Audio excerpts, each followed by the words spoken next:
Menina, você viu a Camila Coelho falando sobre como o casamento dela fez ela ficar 16 anos sem falar com o pai dela? Pois é, você que não sabe o que é a Camila Coelho, acha um pouco difícil, porque a Camila Coelho é, tipo assim, basicamente uma das dinossauras da internet, né? Camila Coelho já bombou durante muito e muito tempo com maquiagem, né? Inclusive, menina, tem até um vídeo aqui dela reagindo. Eu quero muito ver esse vídeo dela reagindo a ela antigamente, quando se usava ainda batom snob. Sabe aquela época? Pois é.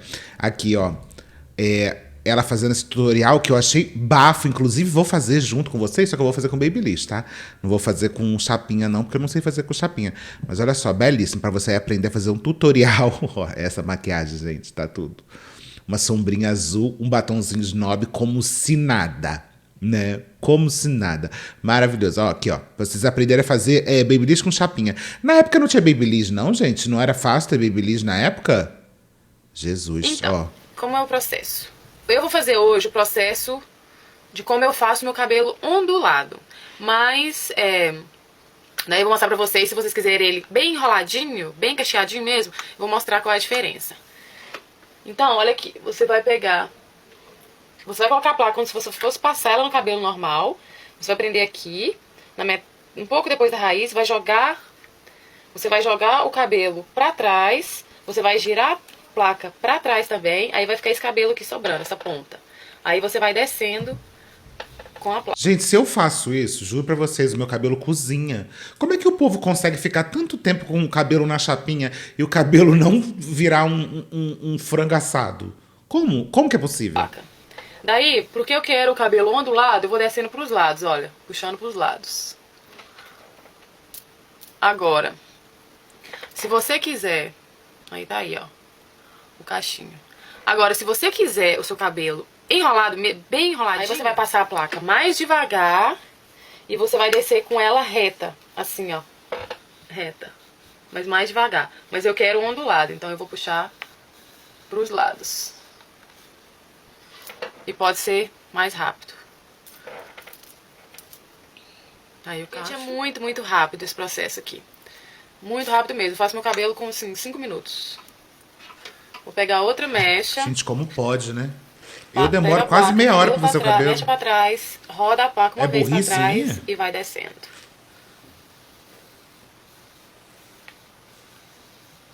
Deixa eu botar um vídeo aqui. Eu quero botar no final pra ver o resultado.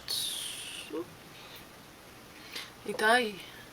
Aí eu vou deixar desse fica jeito ótimo. aqui. Inclusive, ela refez esse cabelo. Tava até vendo agora, antes de olhar a pauta. Ela refez esse cabelo com uma chapinha também, agora recentemente, obviamente, com outro cabelo, com outro tudo. E fica belíssimo, gente. Talvez eu tenha que aprender a fazer. Tem outra aqui, ó, dela reagindo bela. Bela, né? Olha, vou te falar. Inclusive, ela sempre... desde que ela começou a fazer o conteúdo dela, eu não sabia porque eu não acompanhava, né? Ela sempre morou nos Estados Unidos. Que doido, ela mora lá desde os 14 anos de idade. Então ela bombou no Brasil, já morando lá um tempão. Olha, ela reagindo a maquiagem. Quem aqui me assistia no YouTube há 12 anos atrás? Eu não assistia. Hoje eu vou reagir a um tutorial que fez muito sucesso, que foi esfumado preto para iniciantes. Eu sei que tem vários outros, mas a gente vai reagir a esse hoje. Gente, pelo amor de Deus, olha isso aqui. Olha isso aqui. Tem vários outros. Antigamente também, eu acho que não tinha. Não sei. Hoje eu vou reagir a um tutorial que se não tinha muito tom de base mesmo. Fez muito sucesso, que foi esfumado preto para iniciantes. Não sei se não tinha tom de base ou se era a câmera que deixava tudo meio... Se bem que é porque essa era uma época rebocão, né? Onde você simplesmente passava uma pasta d'água na cara, né? Antes, eu sei que tem vários outros. Sempre bem amarelo. Mas a gente vai reagir a esse hoje. Gente, tem anos que eu não assisto esses vídeos. Então bora lá. Ai, que medo. A entradinha. Olá, pessoal, tudo bem? Não, pera. Eu achei ok aqui a maquiagem, bem melhor que aquela foto. Inclusive, a foto que tá horrível. Aqui eu achei normal. Se não fosse batom... Gente, quem é que inventou esse batom snob? Nunca foi bonito. Não tô sendo anacrônica aqui. Não tô sendo anacrônica, prometo. Porque, assim, nunca foi bonito. Não é possível, é horrível. Eu tenho outro nome mais pornográfico pra esse batom. Mas vou deixar aqui na imaginação de vocês. Gente, peraí. Não dá nem pra ver minha cara direito. O cabelo de Babyliss, gente. Olha o cabelo. É o cabelo de pranchinha que eu sei que você fez também. Não vem que você fez. Gente, eu tô com cara de assustada. Esse olho... Isso é pra iniciantes. Aquela maquiagem bem leve pra iniciante. Quem não sabe maquiar. O batom, né? Vocês estão vendo aí que é o batom, o famoso batom snob. Aquele batom rosinha, claro que não fica bom em ninguém. É o que eu mais usava. Eu tava resfriada, tadinha.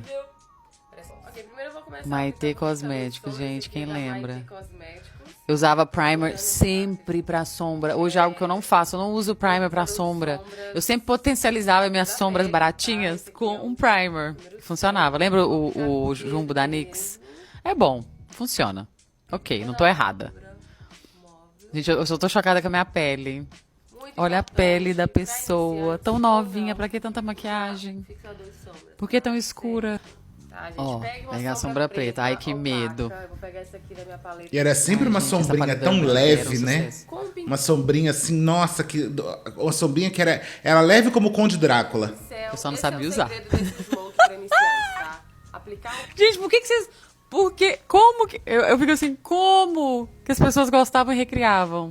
É que as pessoas sabiam menos do que ela, né? Hoje, mas tudo bem. Sou muito grata a vocês. Como, seus ignorantes? Como que Pincel da vocês me Sigma, seguiam, suas vou continuar lixos? amando. Melhores pincéis. Quem nunca comprou um pincel da Sigma? A gangue super vaidosa tinha um pincel da Sigma, eu tenho certeza. Olha, eu explicava tudinho, gente. Não vou fazer isso porque vai cair. Eu falava igual uma matraca. Vocês têm noção que hoje em dia quase não era um temos tutorial no né? YouTube? Mega tutorial. Esses tutorialzinhos aí de 30 segundos que o povo faz hoje. Respeita a minha história. Ó, comecei a aplicar... Então, gente, não tem nada melhor pra aprender as coisas do que o YouTube. Porque no TikTok é muito rápido, gente. Aí não dá. Às vezes a pessoa fala assim, olha, passe a sombra. Aí tá, de repente a sombra tá passada. Mas a pessoa que não sabe nada, ela precisa ver exatamente como que a pessoa está pegando o pincel, qual é a mão e como que ela tá passando. Às vezes a pessoa passa e você fica, meu Deus, mas como que fez isso? Aí fica sempre um mistério. Vamos pro vídeo, né? Porque esse vídeo é mais dramático. Mas belíssima como sempre, né? O meu casamento foi um dos dias mais felizes da minha vida, mas também foi um dos dias mais tristes da minha vida. Desde que eu comecei nas redes sociais, você sempre me perguntou sobre o meu pai, e eu nunca falei. Eu nunca falei porque eu não queria expor a história, não queria expor ele. Por muitos anos eu tive raiva, eu tive dor, e eu quero contar essa história pra vocês. Na verdade, tem meses que eu tô tentando fazer esse vídeo, mas nunca me sinto totalmente preparada e eu vou me abrir aqui de coração pra vocês. Eu venho de pais divorciados desde que eu tinha 9 anos, e quando chegou o meu casamento, em 2010, o meu pai me ligou 2 semanas antes e disse que ele não iria. Eu, na minha cabeça, isso me deixou em choque, coração partido, mas ao mesmo tempo, no meu coração, lá no fundinho, eu falei, não, ele vai. 5 dias antes do casamento, ligo pro meu pai, a opinião dele não tinha mudado. Ele tinha os motivos dele, mas nada entrava na minha cabeça. É o meu casamento, é o casamento da sua filha. Como você não vai? Gente, eu sou pisciana, romântica, sonhadora. Eu imagino tudo, né? Eu sempre imaginei entrando na igreja com meu pai. Meu pai está vivo. Como eu não vou entrar na igreja com meu pai? E o momento que eu senti que talvez ele realmente não iria, eu escrevi uma carta para ele. Eu acho que na época... Deixa eu só comentar um negócio. Eu acho meio surreal que, assim, o casamento, eu até entendo as pessoas que... eu não concordo de você casar com essa pessoa, não gosto dela, não sei o quê. Nem sei, inclusive, se ela tá casada com a mesma pessoa até hoje, né? Agora, um pai ou uma mãe, de verdade, assim, eu acho que um pai ou uma mãe que escolhe não ir num casamento por uma questão de uma opinião própria, o casamento não é sobre você, né? O casamento definitivamente não é sobre você. Mesmo que você não concorde, mesmo que você não goste da pessoa, só se assim a pessoa, sei lá, tá batendo na pessoa, você já sabe que ela bate, sabe? Coisas assim, criminosas, aí eu até entendo. Até entendo. Agora, a pessoa, ela acha... Tipo assim, se você não concorda com a tua filha ou teu filho casando com aquela pessoa, fala isso num outro momento. Ou traz isso num outro momento. Porque naquele momento, você nunca mais vai conseguir voltar atrás. Nunca mais vai conseguir se arrepender ou ver que você estava errado e falar, não, putz, eu deveria ter ido. Nunca mais. E sempre vai ser sempre vai ser uma mágoa. Então, assim, independente do que você acha ou deixa de achar, sabe aquele momento onde você é chamado para uma festa, e essa festa, sei lá, comemoração de 60 anos de não sei quem, e aí tem alguém da família que você não gosta? Mona, você engole o sapo. Você engole o sapo. Porque não é sobre você. Ah, eu não vou porque eu não gosto de fulano de tal. Você não vai morrer de conviver um dia com aquela pessoa. De novo, não estou falando sobre crimes. Mas você não vai morrer de conviver um dia com a pessoa. Sabe? Uma noite com a pessoa. O casamento é a mesma coisa. É sobre a sua filha. Você não gosta do marido, não gosta de não sei o quê, não gosta da esposa, os pais são divorciados, eu não quero ir por causa da mãe. Mano, não interessa. Engole o sapo e vai. Entendeu?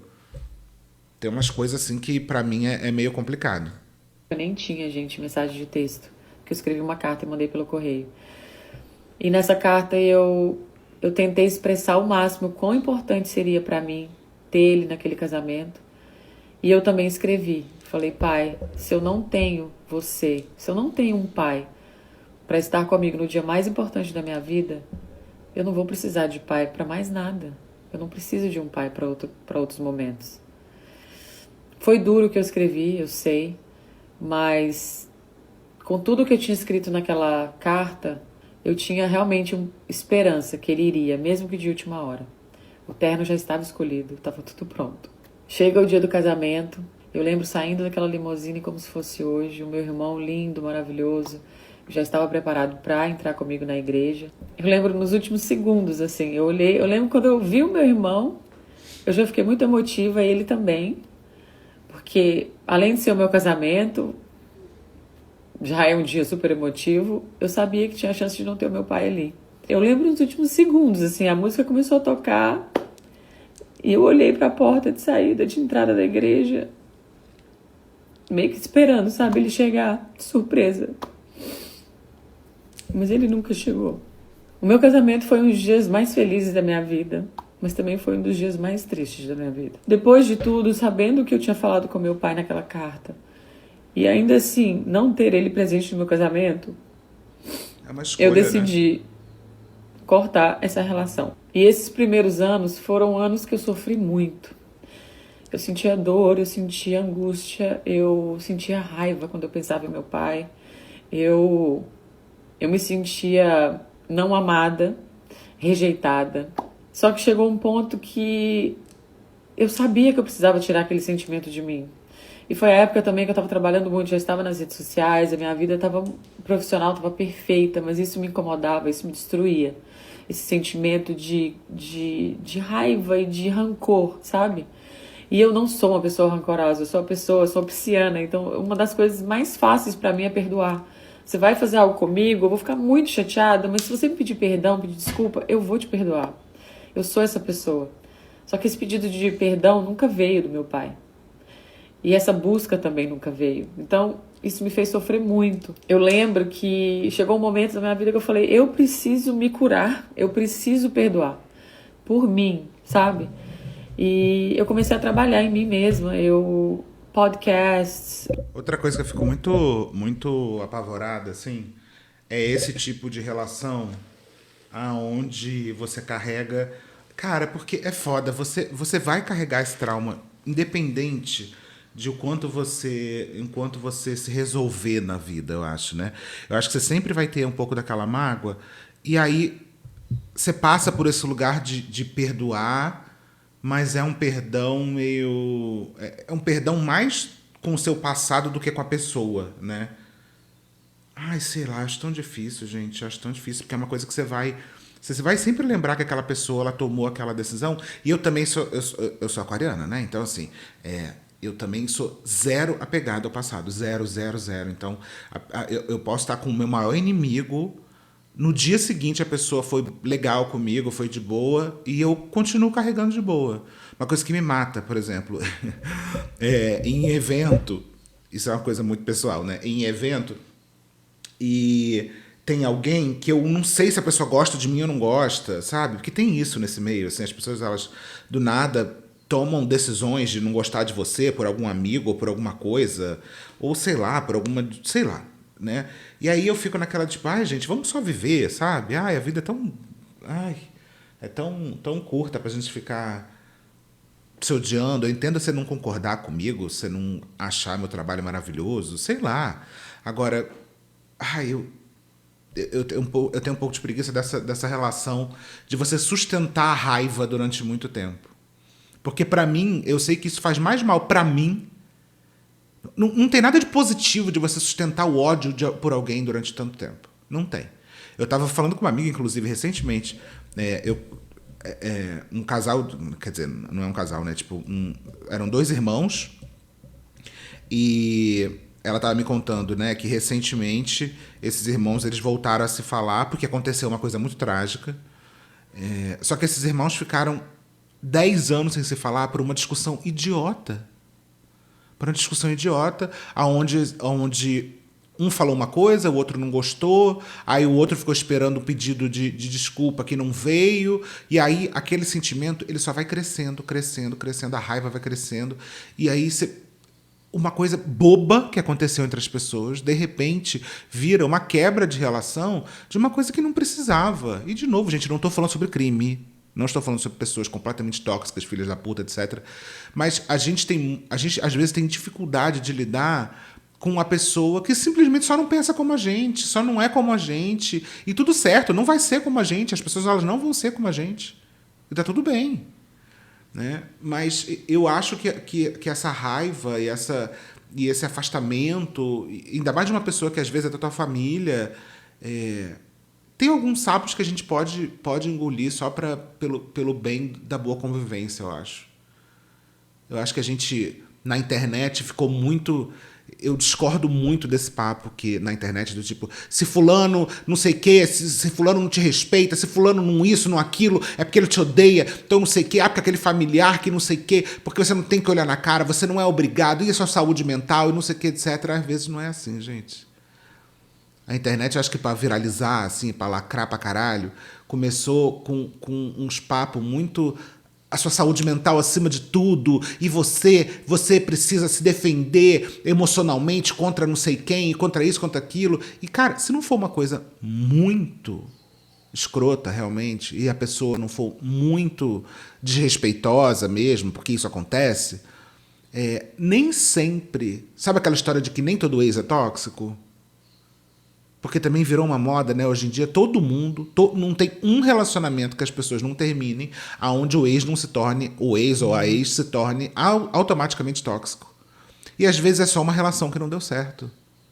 A pessoa ela começa a querer se convencer que essa relação não deu certo porque aquela pessoa tinha algum problema. E às vezes não, às vezes o problema era você, às vezes o problema era os dois, às vezes o problema é porque só não encaixou mesmo, não faz sentido vocês dois juntos.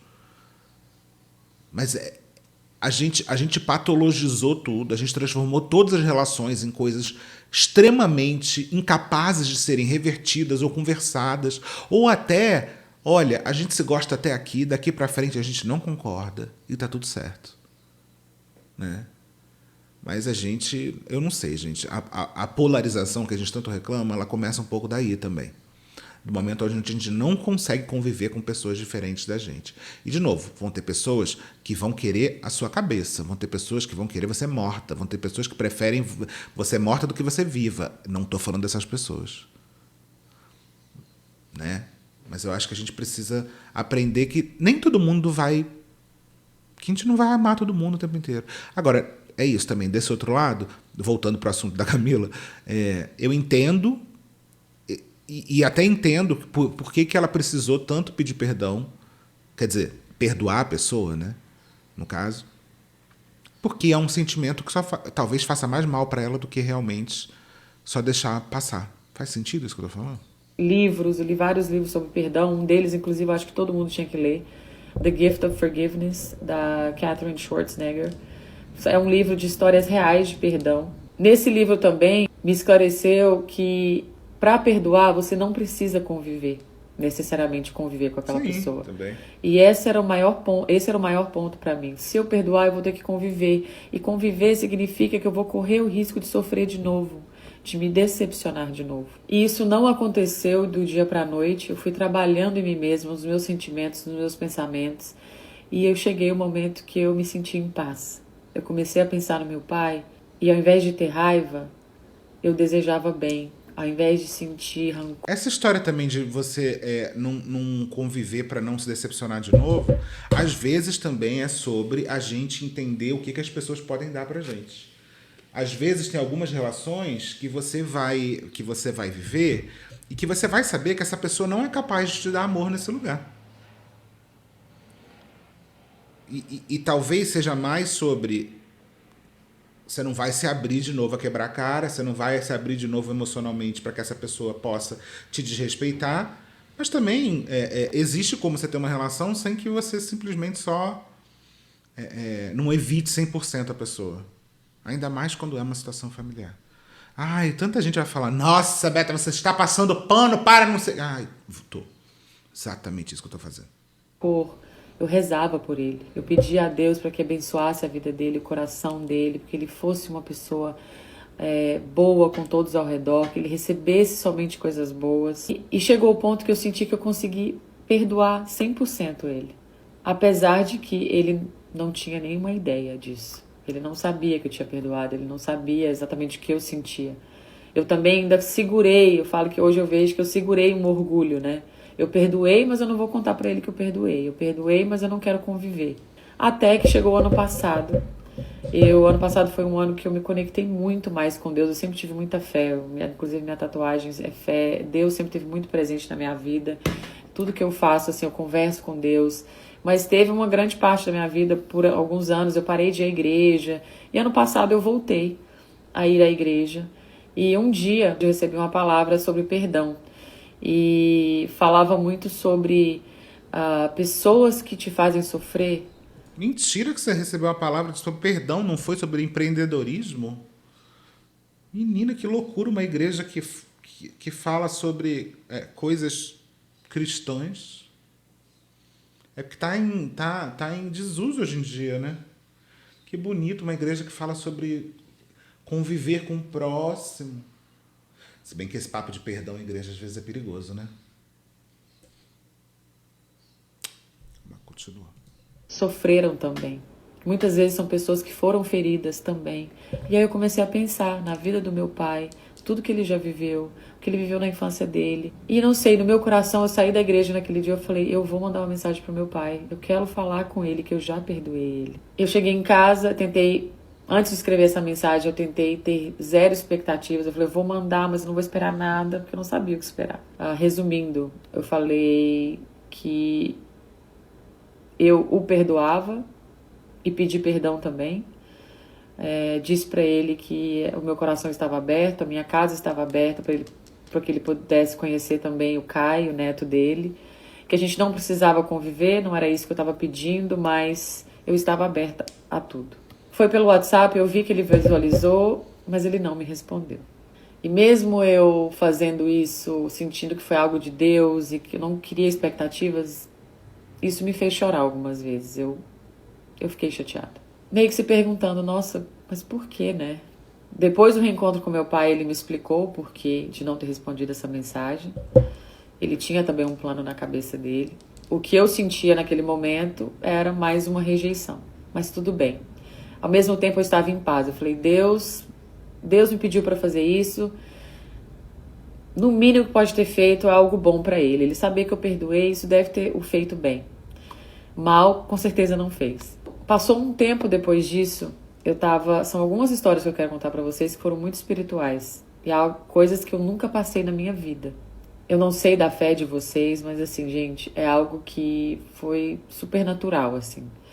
Eu estava no chão do banheiro, sentada, conversando com o Ícaro sobre um assunto aleatório. E eu lembro olhando para baixo, assim, meio que fechei o olho, olhei para baixo. E eu vi o meu pai. E uma voz me falou, vai atrás do seu pai. Nitidamente, só isso. Vai atrás do seu pai.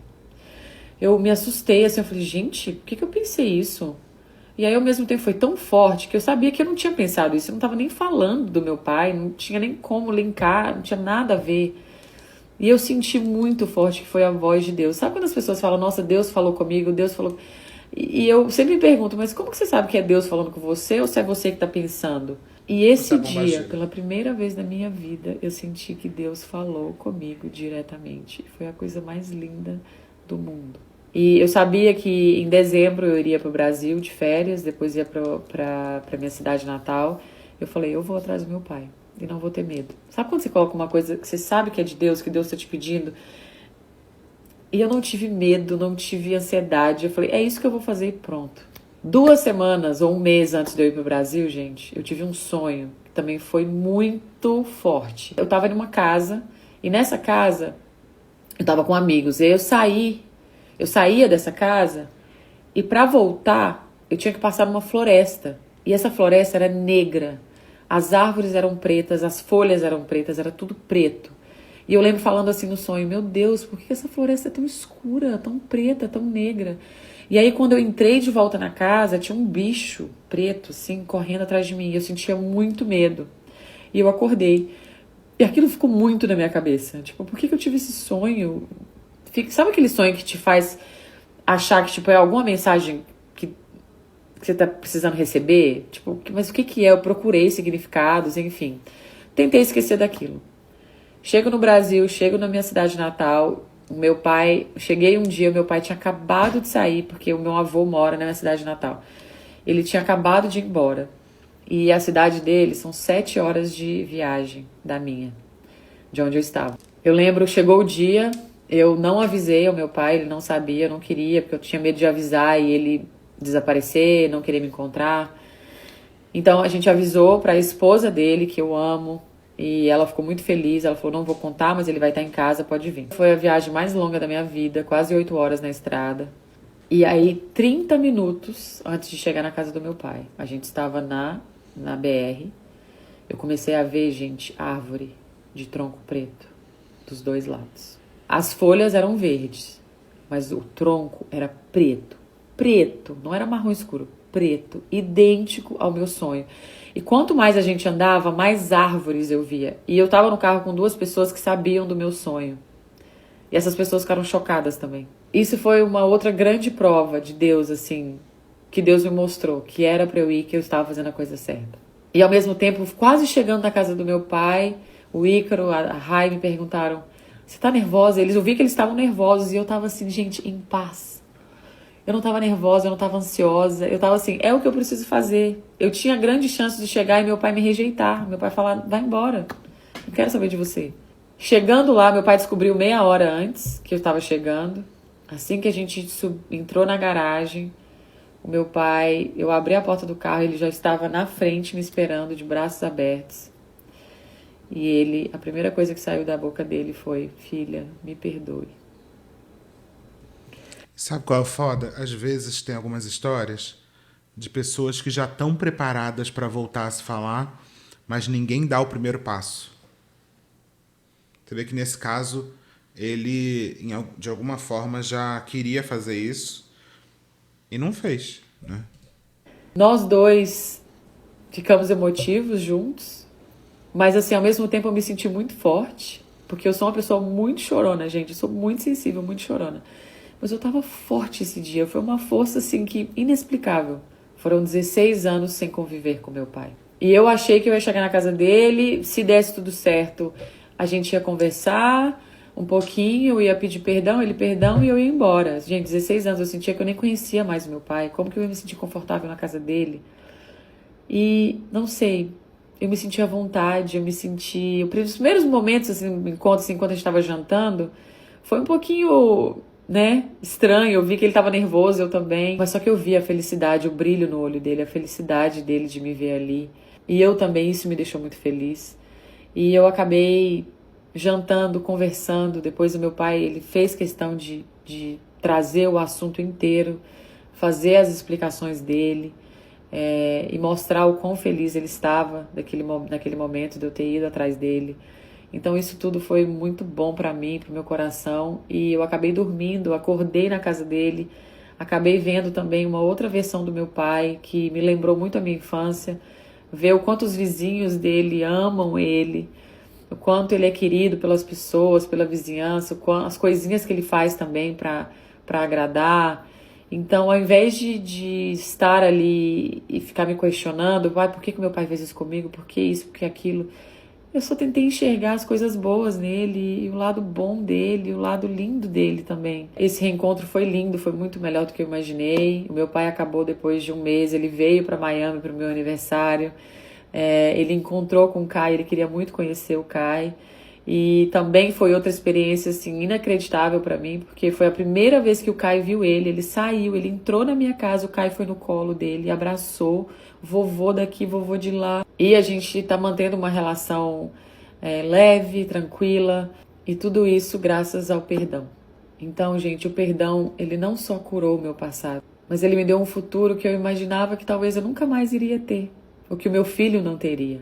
Então, se você tá aí em casa hoje, guardando algo no seu coração que te traz dor, que te traz raiva, que te traz algo negativo, tente perdoar. Seja a situação, seja uma pessoa, amoleça o seu coração, tira o seu orgulho, joga o seu orgulho para trás, e eu tenho certeza, eu garanto a vocês que vai valer a pena. Esse não foi um vídeo fácil para eu fazer, mas eu espero que essa história inspire vocês a perdoarem situações, a perdoarem a vida, a viverem de forma mais leve e deixar as coisas negativas para trás. Nós merecemos isso. A gente merece ser feliz, a gente merece... e eu acho que fazendo bem, sem esperar nada de volta, também é uma das melhores coisas que a gente pode fazer. Então, é isso. Amo vocês. Obrigada a todo mundo que viu. Gente, eu quero até ver os comentários. É isso que eu tô falando, né? Eu acho que independente de o quanto realmente tem pessoas que têm pais ou mães, etc., muito filhas da puta, assim, pessoas muito difíceis, muito cruéis e tudo mais, existem brigas que são idiotas, existem brigas que são só realmente a gente não conseguir lidar com as pessoas, né? E não dizendo que essa briga seja culpa nossa, mas ainda assim algo que a gente poderia... Gente, em algum momento todo mundo vai morrer, entendeu? Em algum momento todo mundo vai morrer. E às vezes pode ser que a gente se arrependa um pouco de não ter vivido minimamente por causa de uma briga tão idiota. Aí, bem, todo mundo perguntando, né? Porque, qual o motivo dele não ir? Queria muito tentar entender. Realmente eu acho que é uma coisa que deve ser particular dela, né? Mas eu acho que isso também fica essa dúvida. Alguém comentando assim: eita menina, conhecendo bem o seu pai, eu consigo até ver o quanto ele ficou leve e feliz. Seu pai é uma pessoa que eu amo muito. Então provavelmente alguém da família, né? E aí as pessoas já vêm dando porrada. Você conhecer ele não quer dizer nada. Leve porque essa moça deve ser a esposa dele. Que opinião rasa, quando não se tem vínculo basal, familiar e paternal, é só uma opinião social de quem enxerga de fora. Foi ela que assumiu a paternidade do próprio pai. Isso é lindo, acorda. Eu nem sei do que essa pessoa está falando. O povo falando dela, uma mãe jamais faria isso, faria sim, né? De novo, assim, óbvio que não tem nem como comparar a quantidade de homens que acreditam que podem simplesmente, quando não estão mais afim, saírem de casa, mas também não vamos... mães também são seres humanos, né? Qual o motivo dele não ter ido no seu casamento? E por que ele não respondeu no WhatsApp sua mensagem tão sincera? E a pessoa respondeu, porque ele não se importa, simplesmente. Perguntando se ela separou, não sei. Meu pai fez o mesmo comigo. O dia do meu casamento foi o mais triste e feliz da minha vida. Entretanto, não vou me diminuir para caber na vida dele. Adultos são responsáveis pelas próprias escolhas, inclusive pela ausência. Filho não tem obrigação de reparar o que o pai quebrou, mas parabéns pela sua reconciliação com seu pai. Admiro sua viagem, sua coragem.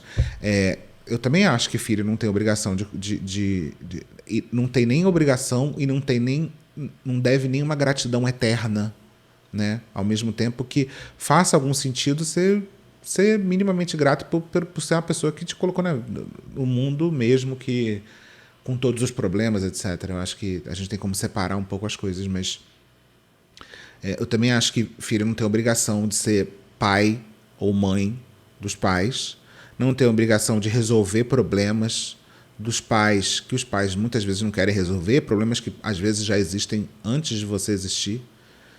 Mas se der para fazer um esforcinho, né? Se for talvez um pouco simples, às vezes vale a pena tentar. Sempre um pai com uma ótima explicação para passar anos longe dos filhos, seguindo a vida a pleno. E aí, de novo, são pessoas tirando só satisfações, só conclusões, né, de coisas que... Meu pai também não foi no meu casamento. Eu fiquei muito triste, mas poucos meses depois eu o perdoei. Depois de 2 anos, minhas irmãs casaram e ele foi me pedir autorização para entrar com elas na igreja, porque tinha se arrependido do que tinha feito. E eu disse a ele que seria o maior presente que ele poderia me dar, que ele entrando com elas seria como se ele estivesse entrando comigo. Eu fiquei muito emocionada vendo ele entrando com elas e senti uma sensação muito boa, sem mágoa, sem nada. Foi lindo. Outra pessoa embaixo falando, perdoava nunca. Assunto difícil, né?